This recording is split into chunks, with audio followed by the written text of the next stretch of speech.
Chapter 6, Section 1 talks about a new term called vectors. I want you to think about a vector like an arrow. An arrow can tell us two things. It can tell us a direction to go, and it can tell us how far to go. It can tell us a length. And basically a vector tells us those two things. We typically think of a vector as an ordered pair. Like it would tell us how far to the right and how far up to go. Except we don't use parentheses like we would with just a point. We use these fancy brackets right here. And when we see something written that way, it's like the standard form or maybe the component form.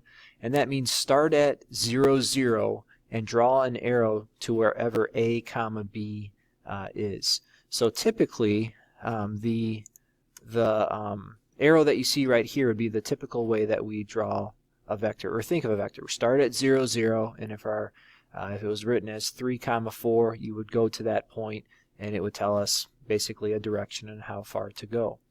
Now, there are certainly times where we look at vectors in a different way as well, where we say don't just start at 0, 0. They might give us a starting point and give us an ending point, and that would also be a way to describe a vector. But then they typically do need to specify that you have this starting point and you go to that ending point. If we see it written just this way with a number, comma, number in those funny brackets, then we know we automatically start at 0, 0. So let me give you a bit of an example. If we were to take this drawing right here and I show you it on Sketchpad, you can see for the blue, you can see the starting at -4, comma, +2, ending at -1, comma, 6. For the red, we start at 0, 0. We end at 3, 4. If I really wanted to see if they do match up, I can actually take the blue stuff, drag it over, and if I see that they match up perfectly, I'm in good shape. But if we want to have a more mathematical way of doing that, go back to my notes here. That's where I would look at Part B, where they say something called a head minus tail rule. If we want to show that vectors are equivalent or that they mean the same thing, what I do is I take the numbers related to the head of the arrow and subtract the numbers from the tail. So the head is the arrowhead, it's up here or up here. The tail is typically where we actually start drawing the arrow. So that does get a little confusing. It's one of the common things that I've noticed over the years of things that students get mixed up. But if we were to actually go through and show you the work for this one, if I wanted to talk about, let's look at vector OP to start off.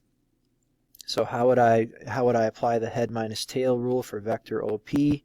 I guess I should say this is how we write a vector. Start with the first letter, the tail O, we're going to point P. If I wanted to come up with a component form using those funny brackets, I would take the x value of the head, which was 3, subtract the tail, which was 0, and then with a comma. My y value for the head was 4 minus 0, and I end up with that same thing that I typically started with, which was just 3, 4. But if I wanted to do that for vector RS, it's a little bit more difficult there. You're not just subtracting 0, so you need to think through this just a little bit more. For the x value for the head, I have -1. Whoops, and I shouldn't have done that. Let's see if I can quickly erase that. There we go.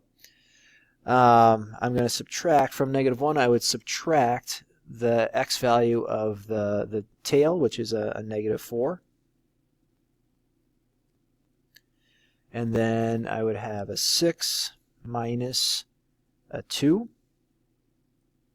And if I go through and I simplify that, -1 minus a -4 is really -1 plus 4, so I do get a +3. 6 minus 2 is 4. And so that's a way to verify that these two vectors do mean the same thing. I think we're going to stop there. I just wanted to note one thing. Hopefully in your notes I wrote this in, but I noticed up here, technically that should have an arrow above it, and this should have an arrow above it to say we're talking about those vectors. But the first thing we want to know is what is a vector. It tells us direction and a length or a magnitude. And then how do we compare vectors? How do we know that they represent the same thing? and that typically we start at 0, 0 and go to a certain point. So those are all kind of the big ideas from this opening video.